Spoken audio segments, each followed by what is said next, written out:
have 60 seconds to comply. I think you'd better do what he says, Mr. Kenny. You have 60 seconds to comply. This is minute 32.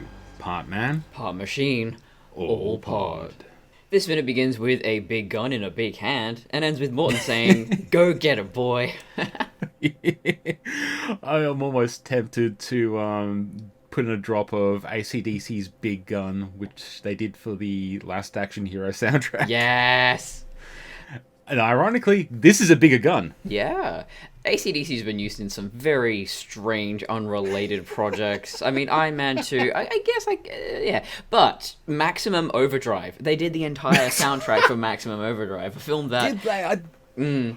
Wow, I did not know that. It's a film that I do not like, and yet find myself mentioning more often than I should.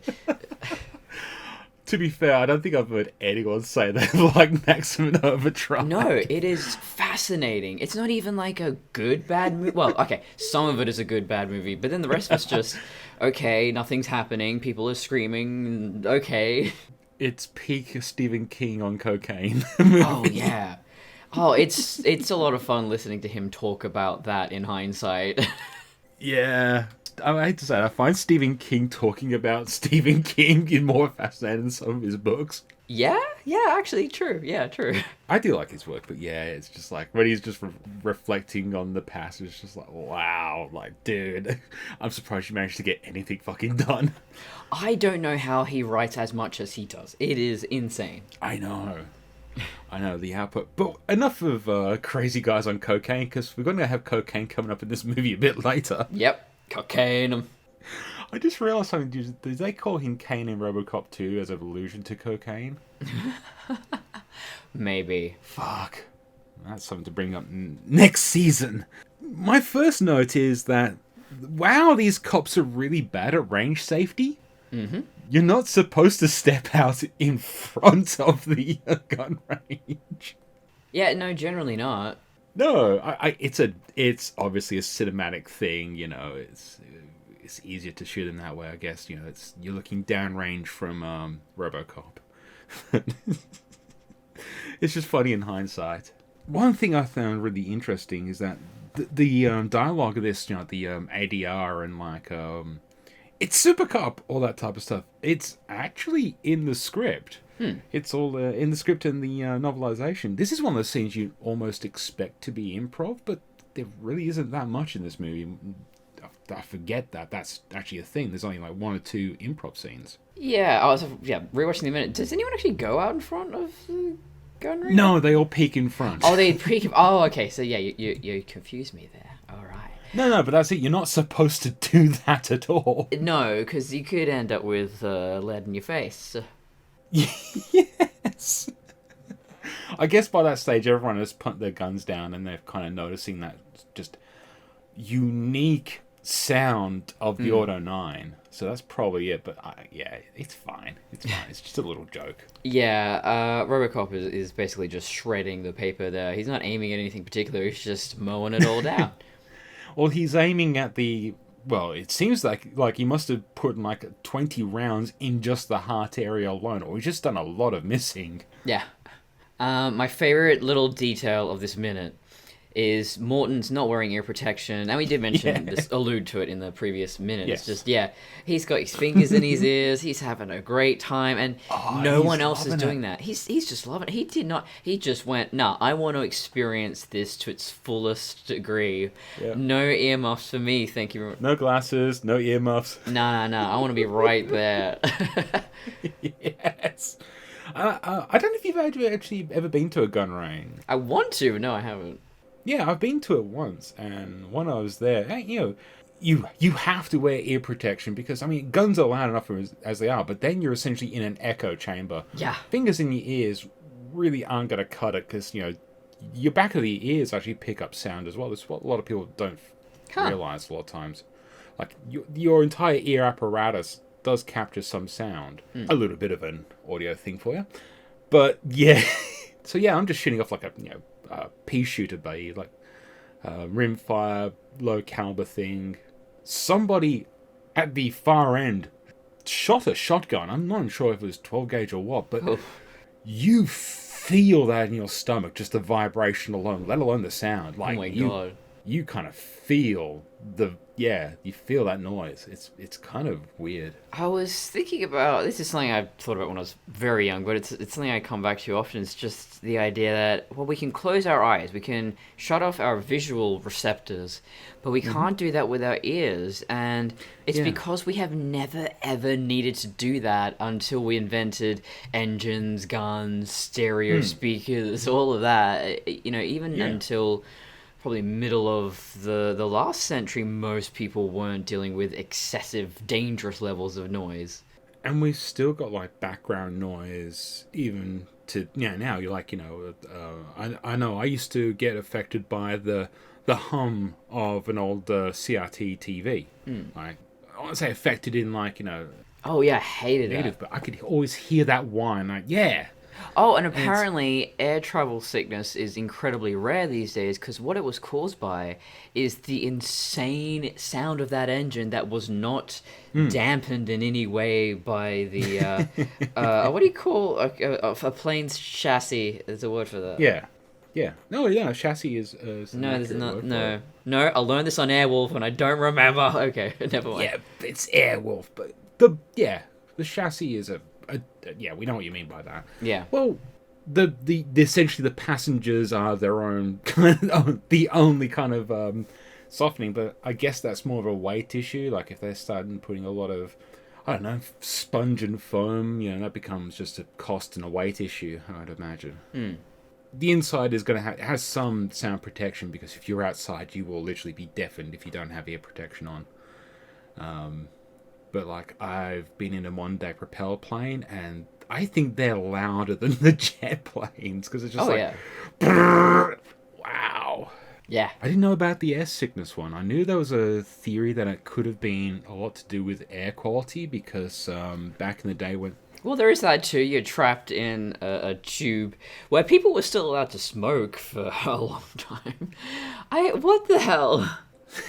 Well, that's the theory, is that when they used to do smoking on planes, they used to routinely flush the air out and like bring in air from the outside, flush it out into the outside. I'm not sure how 100% true this is. This feels a little bit crackpotty to me, but they turn around and the idea is that now, because they don't have smoking on flights, they just seal up the cabin and let the air recycle through, and that's what's causing people to go gaga because of bad air. I honestly don't know. That's just the theory I've heard. I hate flying. That's the long story short. I'm indifferent to flying. Love being in a car, don't like being in a plane. Yeah, I'm fine with being in a plane. But I'm one of those weird people that I prefer being in a window seat. I kind of prefer Always, to be able yes. to see out. Yeah, if I'm gonna die or if Superman's gonna fly by, I would like to know first. Yeah, that's kind of true. Also, I just kind of like seeing outside, looking at the outside world. Yeah. I'm weird like that. So we get the first shot of the sweet leg holster feature. Oh, yes! And I watched this scene over and over again going, how did they do it? Because I think everyone around him is really there, but that has to be a fake leg. There's no way that's part of the costume, so... Well, no, Peter Wells is a Methodist actor, and so he just, chopped his... No, I'm kidding. No, so originally, from what I can gather, this is from different sources, is that they originally wanted to have the spin of the gun and the holstering one movement. Mm-hmm. That became impossible for various reasons, but mostly because the actual spinning the gun, because they made it so big, it was actually harder to... Weller could not physically spin that gun in costume. So if you notice, they have to cut away to a shot where, this spin on the finger, and then cuts back to Lewis, and then cuts back to the holstering action in one other shot. That feels like it was a deliberate patch together to get the thing working, because they just could not do it the other way.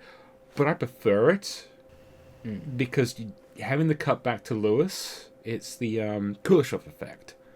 It really ties those two scenes together. And as an audience, you're there going, oh, Lewis is seeing the spin. She's starting to cotton on. Yeah, I like that, even though it was a way of getting around a technological shortcoming, Yeah. they still used it to its best effect as a storytelling choice.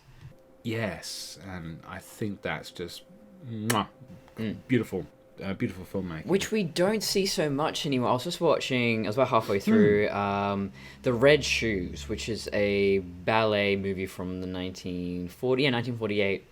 Absolutely gorgeous movie. And what really fascinated me was that realization of going, oh yeah, everything they're doing here is on camera. And that film in particular, because it's supposed to be theater, it's supposed to be ballet, they do as much as they can in one take and on that stage as if you're watching as an audience member. There's a few, obviously, there's a few things they add in at first, Yeah. and then it gets more and more surreal. And I just realized, wow, you cannot make a movie like that anymore because the audience is going to assume everything's just digital as magic special effects. They can do everything. Everything's possible now.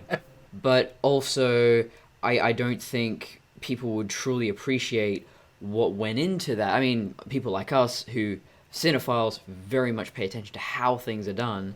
Yeah.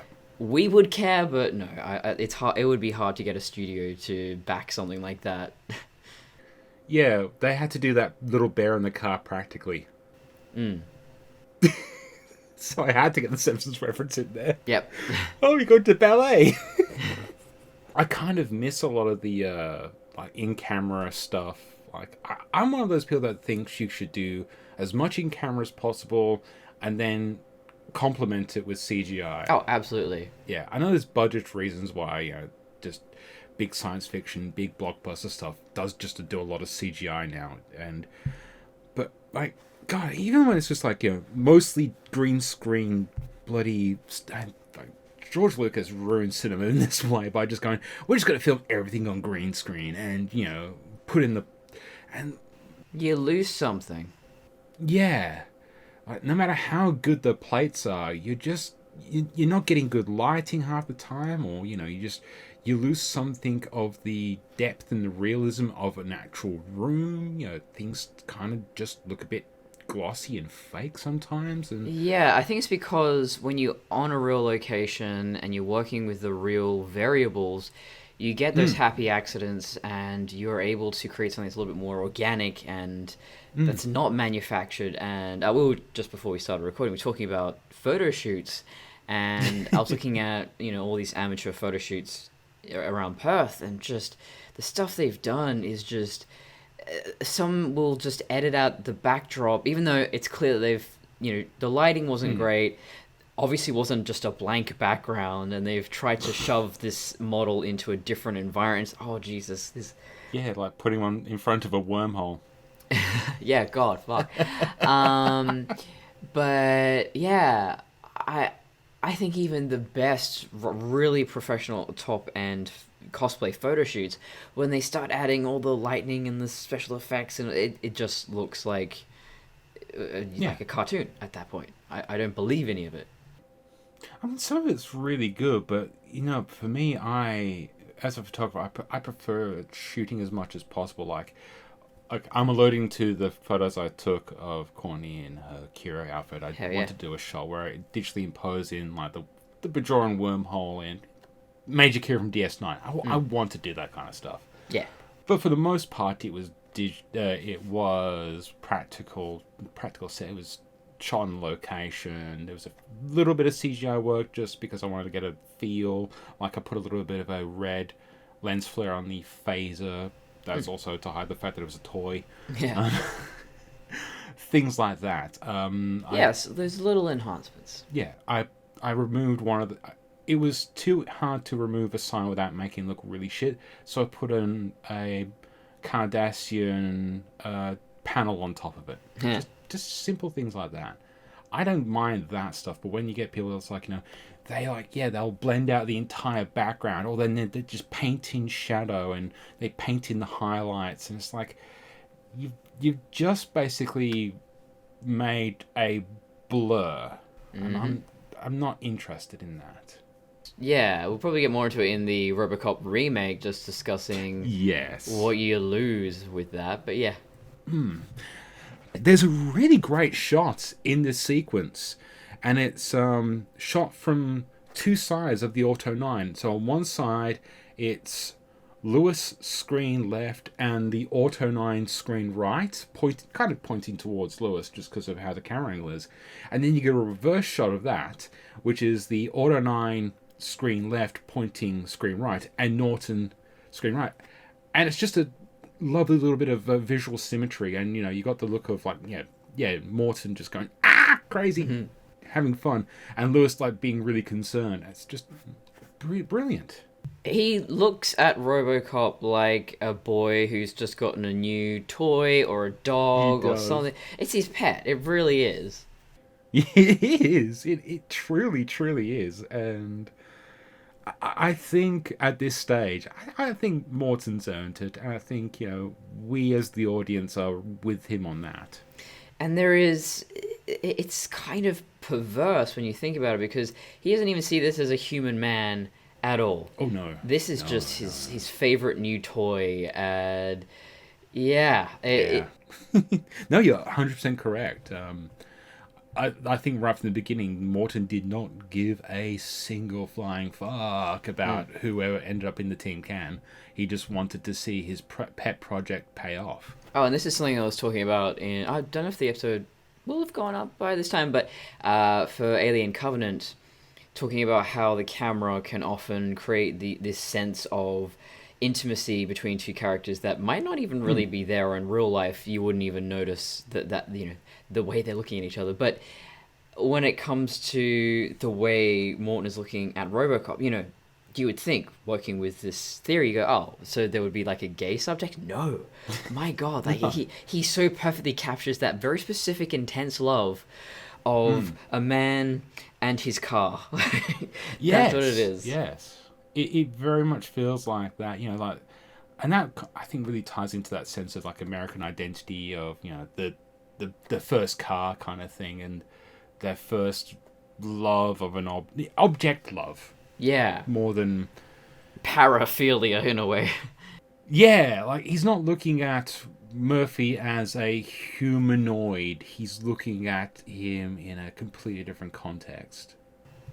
And we've already established that Morton's completely no homo. Yeah, well, of course. But the gun twirling thing took me down this rabbit hole of just thinking about muscle memory, and it is muscle memory is a whole other thing. I don't think we have time to go into that, but essentially, it demonstrates that consciousness, memory, identity, it's not just the brain. As a transhumanist, I spent a lot of time thinking about this, and to lose the body is to lose the self. So sadly, I think if Robocop were real, he would never fully regain his humanity, but by the same token, he would never have fully lost it to begin with.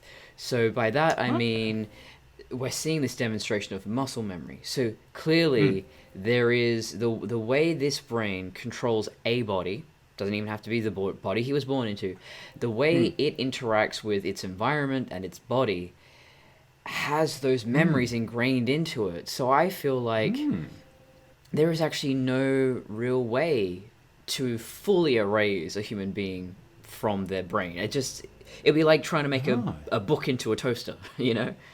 Well, that's kind of half the point, isn't it? With using a human subject in a robot body, is you're not wanting essentially a blank slate to a degree. You want to get rid of the memories, but you don't particularly want to get rid of the operating system. That's you know, to use a very technical level thing. Like, essentially, the brain is an OS, and the body is the Windows system. That's the interface. Let's say. I'm getting really weird here in my metaphor. Yeah. I've always taken this as more like a subconscious action, like the thing they can't really get rid of in Murphy because they don't know it's there. You know, just this like Murphy's brain is just there going, I shoot the gun, I twirl the gun to put it back in the holster. And probably not even anyone at OCP even thought, I think they might have thought, oh, that's just maybe it's just a glitch. Idiosyncrasy. Whatever.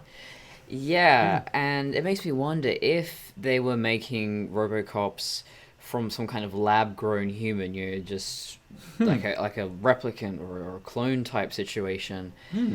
What would that be like? Is there still humanity in a human being who's never really lived as a human?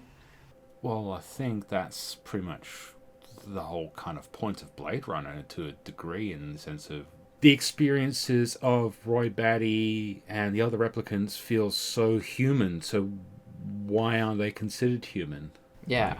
Oh, they have a limited lifespan, but you could get knocked down by a fucking flying truck car.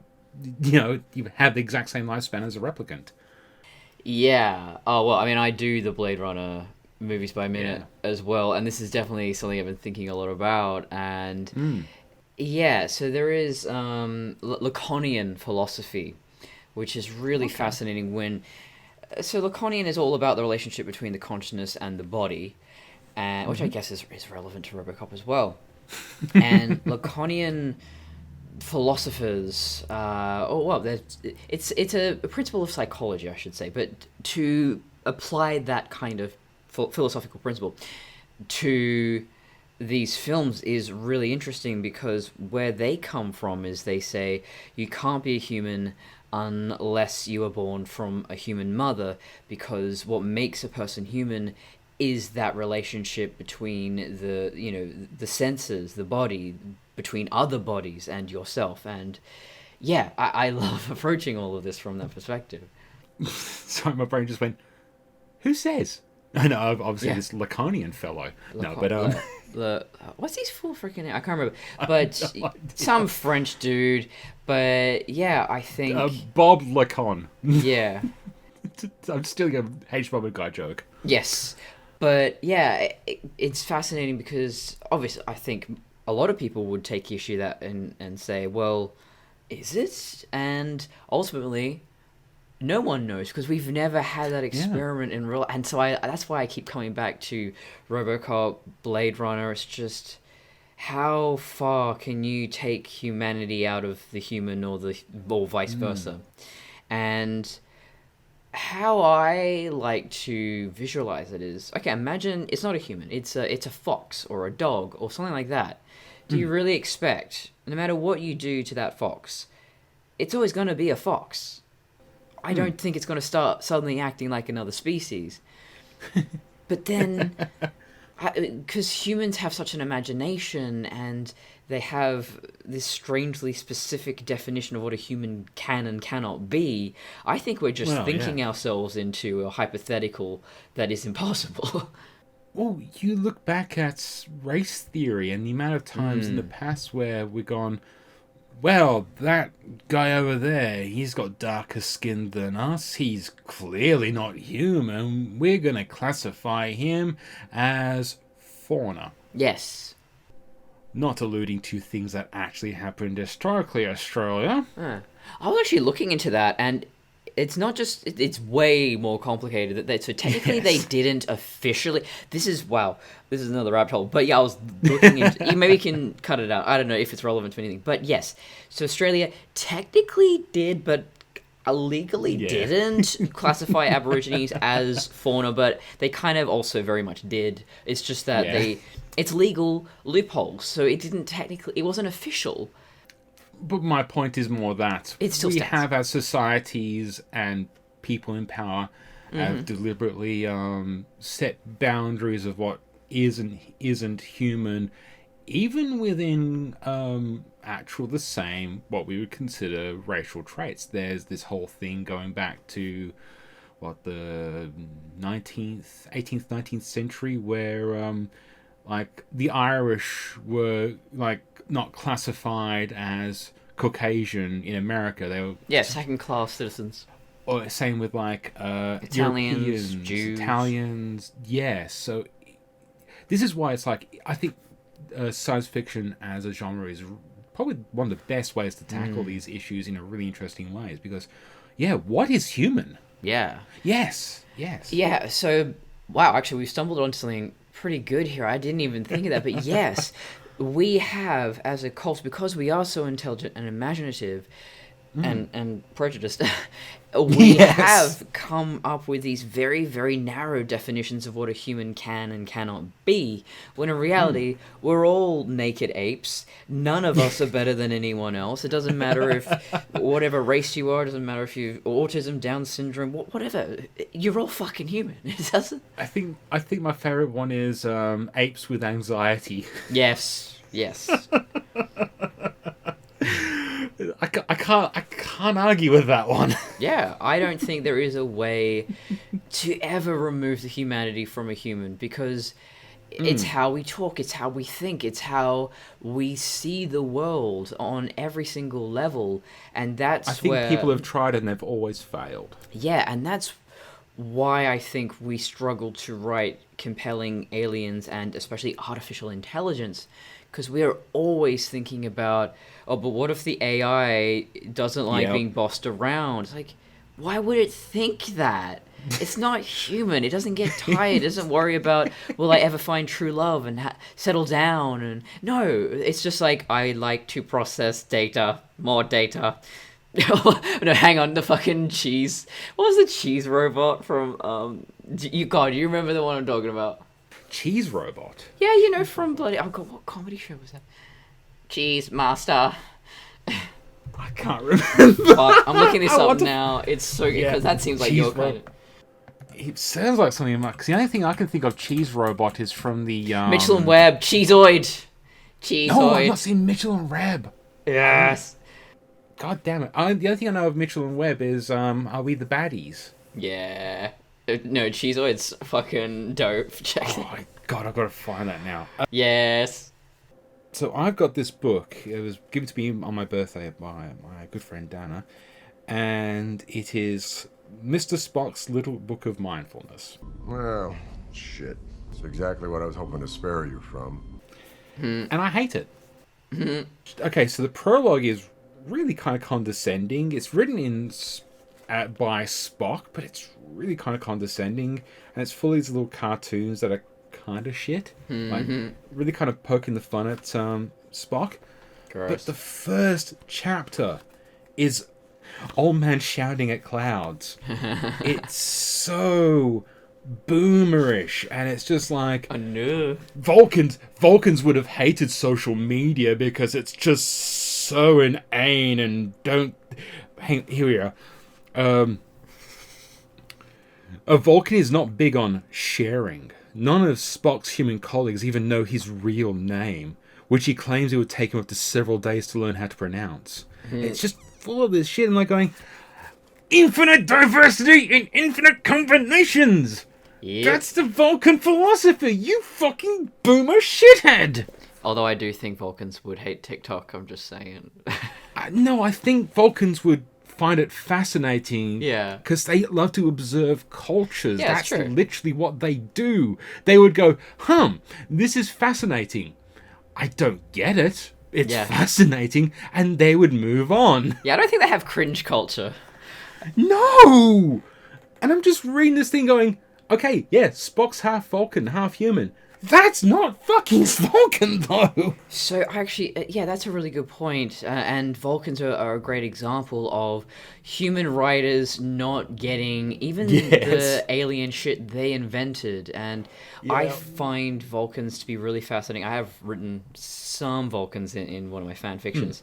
And it was actually about Borg and Vulcans, and that was a lot of fun because I felt like I could finally really portray them in a neutral or even positive way and show their lifestyle is no better or worse than any culture on Earth. It is simply a particular way of living, and I think Vulcans actually have the right idea. It's not about suppressing emotions. It is a whole culture built on stoicism, patience, understanding, introspection, meditation. I'm not seeing any problems here, guys. Well, this is the problem with like a lot of the modern takes on Vulcans. Vulcans know full well what their emotions are like. That's the point. They have insanely strong emotions. That's why, yes, they do technically suppress them, but that's why they also are very mindful. They know they could break a human like seconds, like a freaking twig. Yeah. But they are peaceful. They know how to do it. And of course, yes, there's always been that thing of like, oh, they're morally superior and they stick their nose up at us. But that's also a very human thing. And I think the only issue might be because they aren't facially expressive for a human being. Yeah. That can have a psychological impact, but then they're aliens, so that might not play out the same way. Or it could be an evolutionary adaptation. So when they split off from the Romulans, less facial expression, or they got better at reading less facial expression. So it could be, ooh, I like that idea actually. no, yeah, that's really cool, actually. No, I was going to say, well, that's the funny thing is that the Vulcans are the offshoot. The Romulans are technically the original race. Yeah, exactly. But I always love that idea of, I don't know, one of his crew members is pissed off, but they're not expressing it. But silently, Spock's just like, "Did you have an argument with Kirk again, or whatever it is?" It's like, yeah. How did you tell? How did you know? It's like, oh, I can read micro expressions because Vulcans, we only communicate through micro expressions. That's why you have the classic eyebrow raise with Yes. Spock. It's a very small, very dignified, but it says a lot. Yeah.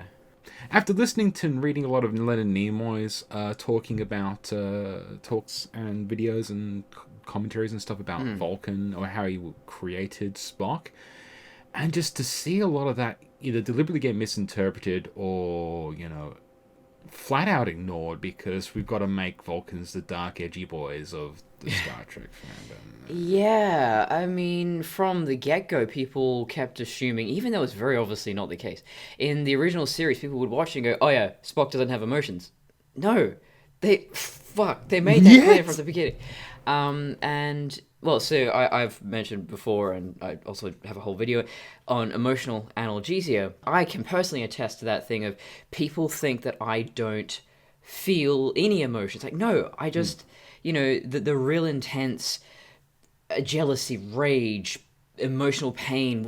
I don't understand that, but I can be pissed off. Like there was this woman harassing me at. I was buying some paint. I was painting my Hot Wheels. I was buying some paint, and this one's like, "Can you sign in? We've got this COVID sign-in thing." I was like, "Oh yeah, I'll just do it on the way out," because I prefer to do it on the way out because I'm more likely to remember because you just see it on the door. Anyway, I was like, "Oh yeah, I'll do it," and she just was giving me shit the whole time. And when I got to the counter, I went, "No, I'm not going to argue with this woman." That's the thing. I think a Vulcan has that mindfulness and awareness to go, "Look, you've pissed me off. You're annoying me. But I'm going to try and make friends with you." And yeah, after like a few seconds, she was complimenting my dress and we were all just talking about, oh yeah, this paint's better than this paint. It's like, oh wow, okay, it works. If you have that awareness of your own feelings, you can navigate the world so much better because you can go, okay, yeah, she annoyed me, but is it really worth arguing about? No.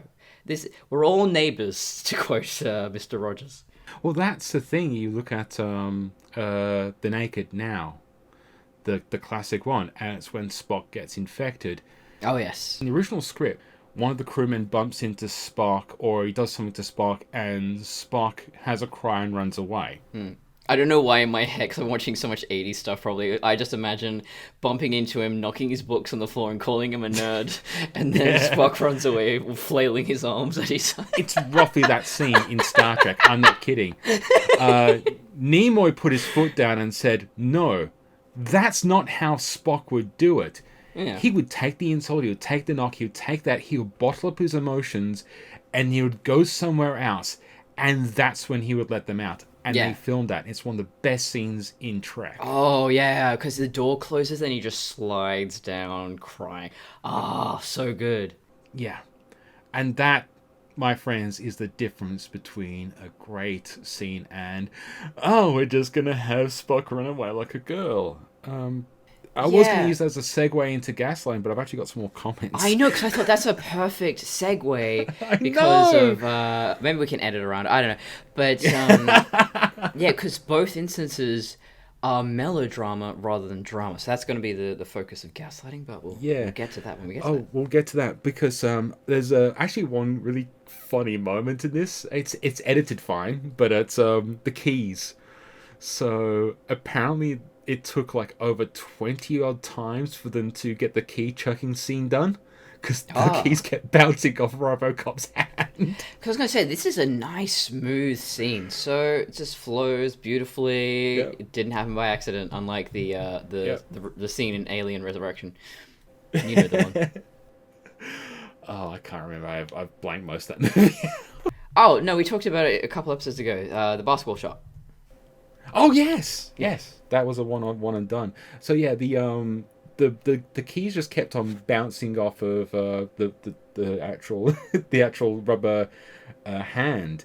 So it took forever to get it right. To get the timing for like Weller to get the things. Here's the other thing I just found out. I think I mentioned this. I think when Duncan was on, how when they had to do a lot of modifications to the scene, they only shot one scene with the original costume as it was originally presented when it was unmovable. It looks like the key grab scene was that scene, and you could barely really see the costume. Yeah, I'm just looking at it in slow motion because there's something weird going on with the shoulder and the elbow. Yeah. Apparently that's the only surviving shot, or at least the only used shot in the movie with the original costume unmodified. So I had to get that one out there. This is another example of you have to do everything in camera. So nowadays, to catch those keys, it's like, oh, well, okay, it's not working. Well, we'll just do it in post. Yeah. CGI keys, fast I can see that as a good cost-cutting thing. Just if I'm going to be brutally honest. Yeah. It's a literally 5-frame scene. Who gives a shit? Yeah, it doesn't really matter. But yeah, I guess not to sound like a bunch of old boomers just going on about how things were better back in the day, but yeah, there is a very different connection that I have with modern films versus stuff from the pre-digital age. It's just, it is an entirely different viewing experience. I tell you what I just noticed recently. So I've been watching the Bucky and Sam show. Sammy and Bucky? Sammy and Bucky. Yep. And their fishing adventures. So this is not spoilers. So there's the scene. Well, it's technically spoilerish. Have you seen it yet? Episode 5? I'm well up to date, yeah. It's the scene where they're throwing the shield at the tree. Yeah, we know it's a CGI shield, but the thing that really bothers me is every single time they get the shield back, it's like straight onto the arm and into the locked position. Yes! Just bothered me. It looks so phony. But the scene where Sam is later training and he's like, failing to catch or missing the catch, and that looked a lot more authentic because at least it looked like he wasn't just catching and doing a hero pose every single fucking time. Yeah, well, I think Cap actually has like a magnetic thing in his wrist, and that made more sense. I think that's only established in like one movie. I think that's like in Age of Ultron, and that's the only movie that has the metal strapping on the inside of the shield. It went straight back to leather straps. But even in the comics, he's had like magnets. Yeah, something I'm noticing watching this minute at half speed is that there's such a choreography. There's a real flow to just every movement here. The police look forward across the barriers. Then they look back. Then the camera tracks Lewis. Then another woman jumps out in front of her. Then you continue to pull in on Robocop. And it's just, oh, wow. That's the kind of stuff that you don't notice probably watching it like a normal human person and not a movies by minute gremlin that we are. I like that. I should put that on my business card. Movies by minute gremlin. Yes.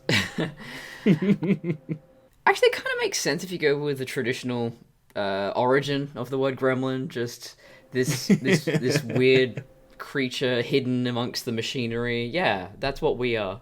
And then you go, no, I'm just thinking the ultimate movie by minutes gremlin is the guy that does movies by minutes of gremlins. Oh god, I was on the Mogwai Minute. Shout out to Mogwai Minute, guys. I'm blanking on your names. I'm so sorry. Yeah, Mogwai Minute. So going to the commentary, John Davison was talking about in this minute that on the day of this shooting, Paul Verhoeven was pretty ill. Apparently, he must have had like a heavy dose of the flu. And this is also the day that the full-sized Ed 209 prop arrived. And he wanted Paul to come and see it, and Paul's response was, "I hope the next director likes it." He was dying. He was just like, I am so ill. I'm done with this at the moment. Although here's an interesting thing about the gun range. So Ed Newmeyer comments that. And we're glad that he didn't die, by the way. No. Maybe the movie critics might have thought so otherwise after they've seen Showgirls.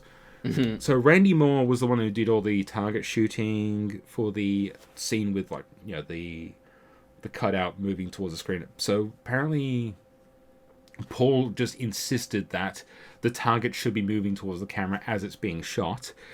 Apparently, Randy Moore did this with a French machine gun, and it must have been one of those things where they had to put it on the platform. There's usually a bench type of thing in front of a shooter, so it's probably shooting there. And he had to angle it up. But of course, as the target's coming towards him, he had to keep angling it up more and more and more until eventually he shot the roof and actually shot the track off the roof that the target was coming down. Yeah, I had to get that in there. Yeah. My last note is, do you notice after Robocop leaves the gun range, Morton enters from frame left, and then Robocop enters from frame right, not stage right, frame right. Where did he go? Maybe he had to go back to the sitting down. You gotta remember in the original script these were out of order, and stuff. So maybe he's just trying to get some food before he loaded up into the car and went. Maybe he had to put the gun away. I don't know. Hey, he might have to finally get some more bullets. Oh yeah. No more bullets. Hey, laughing boy. No more bullets. Yeah. No, because he's about to go out on patrol, so he's allowed to have that on him at that time. So no, he didn't have to lock his gun up. So yeah, let's just say reloading. Yeah, coffee and a donut break. Okay, let's not put this off any longer. Gaslighting Robocop. Alex, how do you feel? I feel fine, Dr. Norton. This minute begins with a group of panicked factory workers and ends with a shot of Robocop posed in front of an Ed 209. Not the Ed 209, but Ed 209. A couple of ED 209s, because that's how they called them in this movie. Oh, yeah. My comment was, is this the cocaine factory? I mean, it could be, although I'm just seeing robot legs here at this particular juncture. There's a trope in a lot of 80s movies where cocaine factories are always staffed by Asian immigrants and stuff like that. And I know this isn't. Oh, you mean Netflix's Daredevil? Yeah. It's a trope, and I just wanted to make an allusion to later minutes where we get the actual cocaine factory, which has only got one Asian guy, if I remember correctly. Yeah. I have to wonder, was this film partially funded by China? Because they seem to do that where, in the Marvel movies, there's just additional scenes that are about the importance of China for some reason. No, that's actually a legit thing. That's a rabbit hole in and of itself in regards to how much the Chinese market and how much money from specifically China is being pumped into US media, and that's kind of where we're getting these things like Bayformer movies, which is oh shit, what are we gonna do now? All action, zero plot, and no talking. Oh my god, yeah, one of them is mostly in China. That feels like it's a thing that came out after this. Well, no, there was a couple of Bayformers before this, but that's been a lot more of a big thing in recent times, especially has the... Oh, yeah, hang on. Age of Extinction... Might be... 2014, same year. Exact same year. There we go.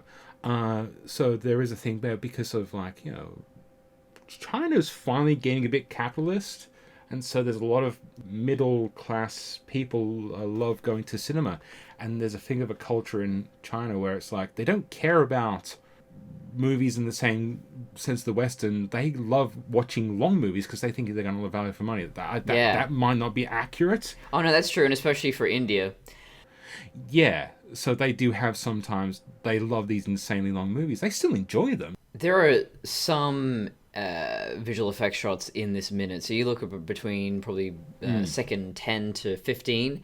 Oh my god, the neck piece and the chin piece even don't look right. I thought the chin guard was practical, but here it's like floating. It looks wrong. Yeah, I feel like I should retract my previous statements from the previous minute where I was like, yeah, a lot of the CGI in that is really yeah. I mean, it is, but there's a few dodgy shots here that they've definitely rushed through. Yeah, and I think that's the problem with a movie like this is they have this long sequence that does nothing. Yes, I wanted to talk about that, and this sort of harkens back to the thesis, I guess, of this film that I keep coming back to, which is that you're getting some stylistic shots that some are perfectly competent, but they convey absolutely nothing. Yeah. So I should set up the sequence. He walks into this room. It's just this infinite factory. Everyone's dressed all in primarily pink with a little bit of blue. There's some blue boxes and stuff around the place. So you have this kind of pastel Pepto-Bismol nightmare. And he's walking through it, and then he's picking up pace, and then he's just sprinting through this never-ending corridor of people. And I could not tell you what this was actually meant to represent. It's cool, definitely looks memorable, but it says nothing about Murphy's journey. No, I think it's only tried to imply that. I don't think it's actually stated explicitly, but you got to remember, like, part of the whole reason why they had to put a man in a robot is because no American's going to accept 100% CGI. Of course, if they did that on American soil, it's probably highly illegal. Mm-hmm.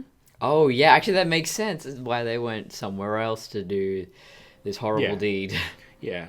The funny thing is, my brain flashed back to Venom. Like, it just felt like one of those things like they shot that in Malaysia, but it's like, I've been to Malaysia. Malaysia doesn't look like that. Yeah, I thought you were going to suggest that maybe Robocop should have sat in a lobster tank and started eating the lobsters, because frankly, I agree.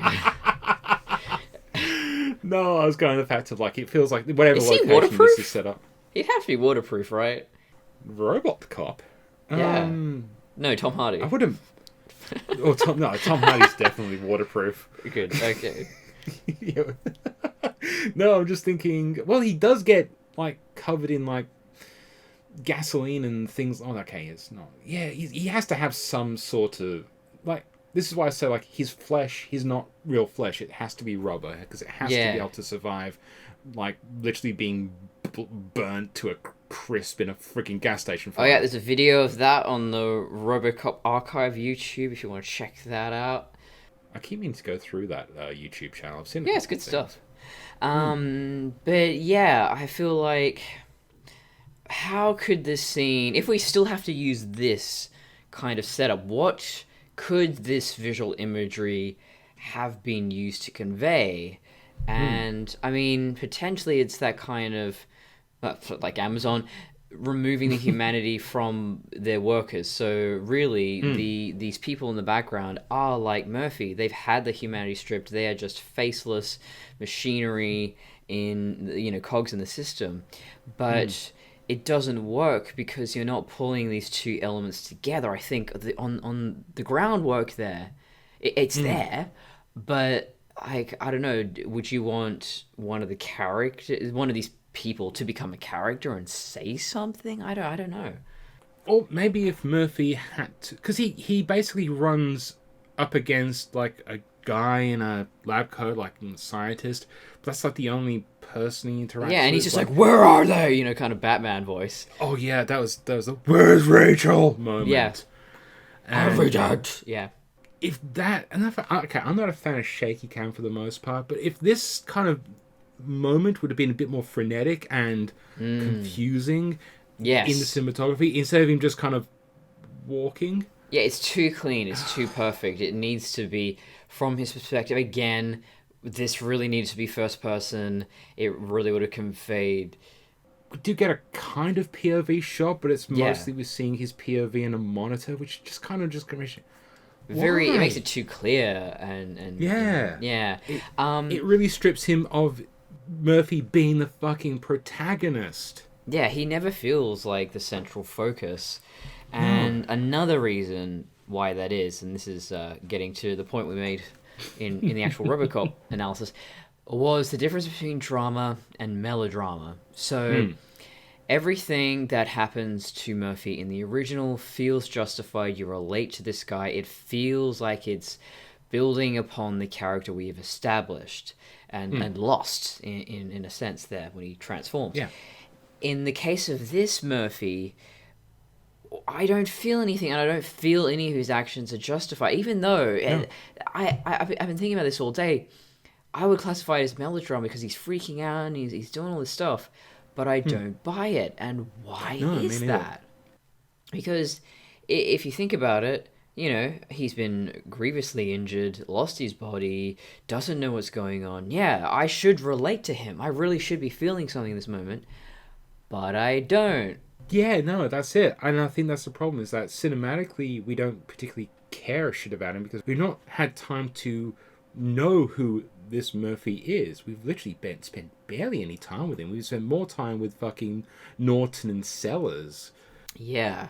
I was thinking about this earlier. I'm thinking, this movie felt like it was trying so much to be a criticism of Apple. Yeah. Than it was remembering that this is a RoboCop movie where we want to... You could do all the criticism.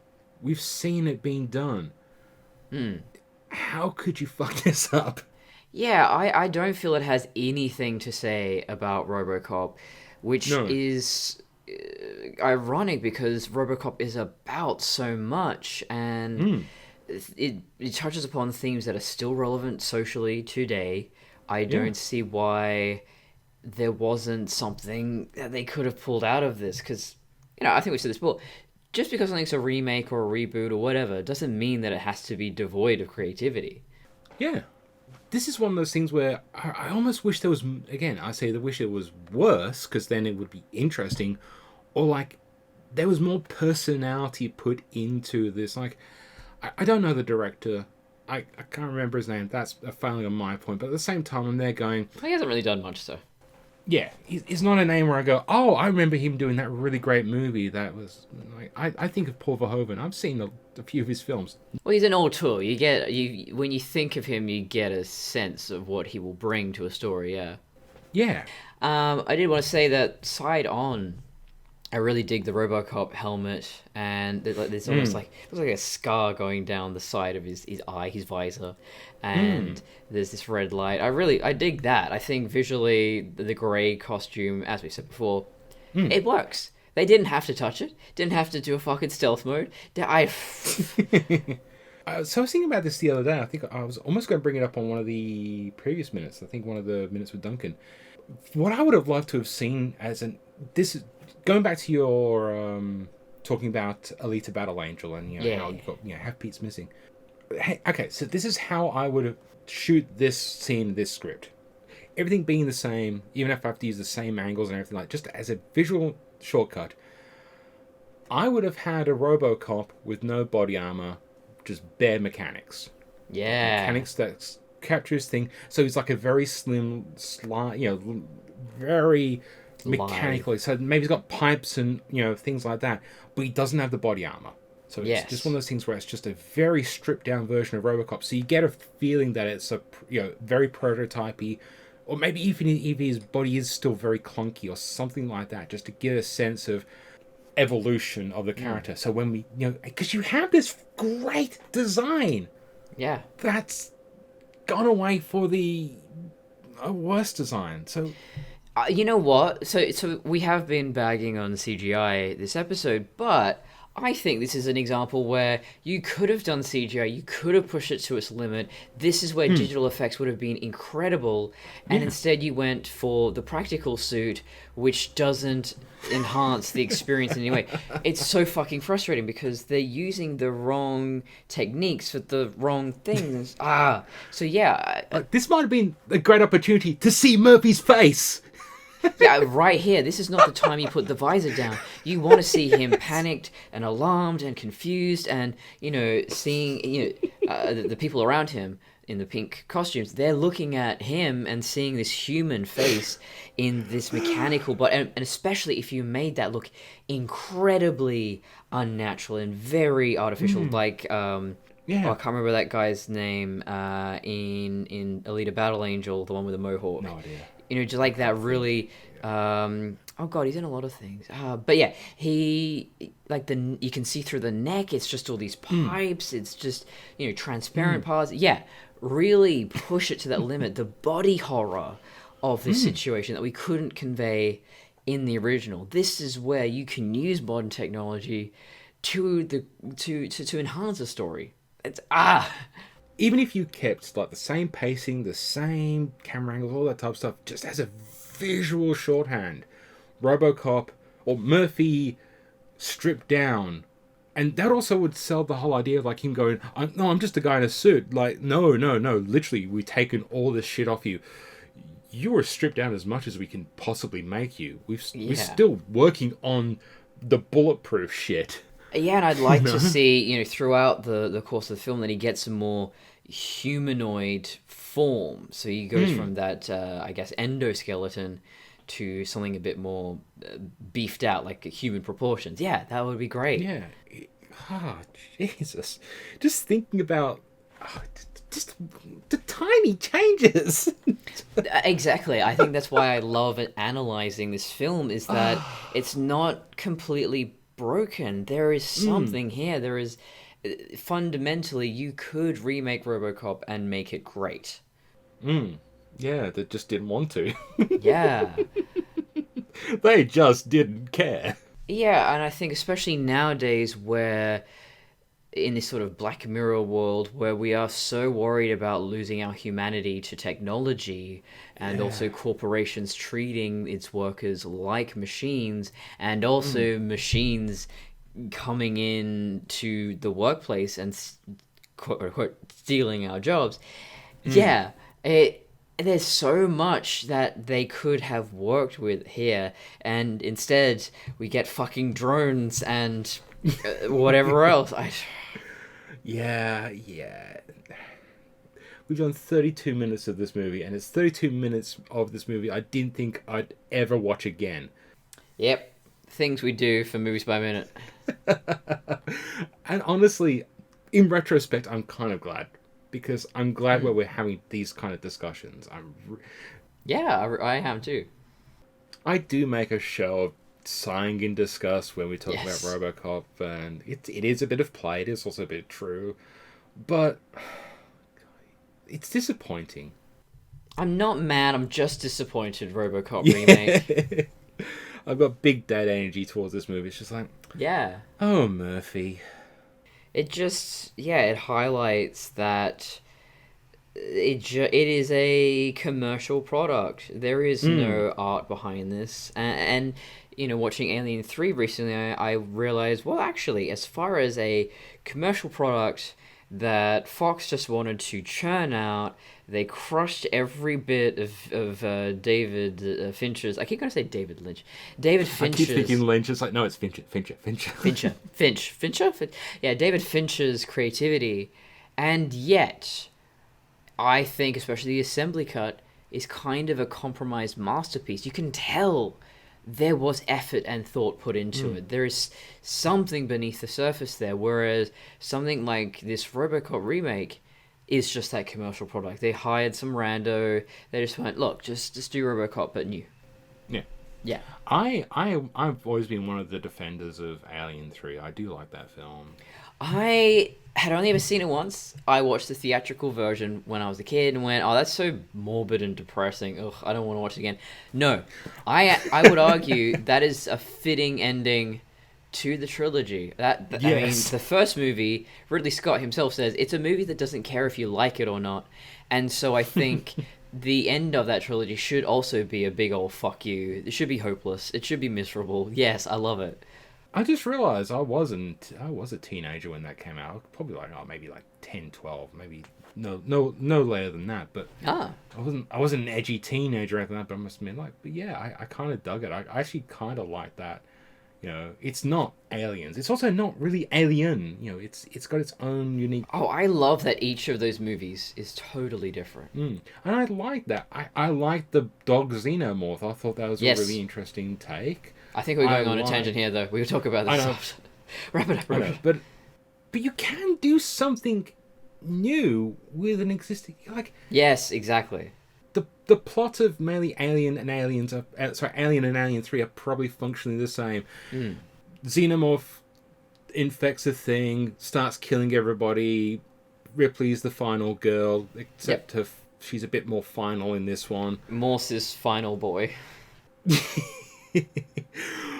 But it's the things in between, like there's the whole standby. It's like there's only 12 stories in the world, and yeah, whatever. But like it's the flavor of how you tell a tale can be as important as what you say.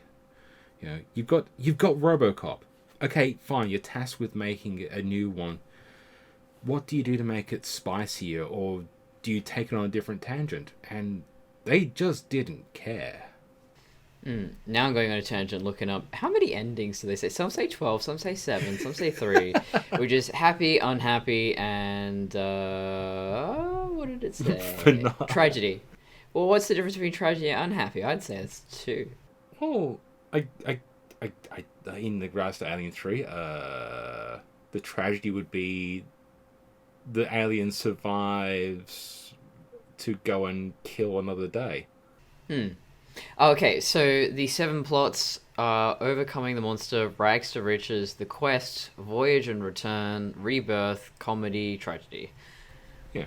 Which I would argue comedy and tragedy has to be one of those other 5. But like the hero's journey has like 10 or 12 established beats. Not every movie or story that follows the hero journey template follows every single one of them. Yeah. Like the call, the rejection, blah blah blah blah blah blah blah. But like Lord of the Rings and Star Wars follow the hero's journey, but you don't think of them as the same plot. Yeah, it's not about the plot, it's about the execution. Yes, and this one was poorly executed. And speaking of poorly executing, shall we just wrap this up? I think we should just execute this episode, yeah. Would you like to tell the lovely viewers where to find you? You can find me at traviandesigns.com, Travan. There's also patreon.com/traviandesigns, where you can get Alien Covenant, Tron Legacy, and Blade Runner, both Blade Runners, and also... The Nexus Minute. Yes, the Nexus Minute, and I am Courtney Coulson on YouTube, where I just talk about detransitioning and my whole life story, and yeah. All the other funky stuff. And you can find me on Fandom Crossing. I have YouTubes. I have a thing called Kung Pao into the Minute, still on hiatus. Maybe when I get some free time. But more importantly, you can check us out on Simplecast, Spotify, Google, Apple, and God knows how many other podcasting services. Just search for 60 Seconds to Comply. I don't think I say that enough. Review, write, click, subscribe, do all that stuff. I don't know. The algorithm hates us. The algorithm loves us. All hail the algorithm.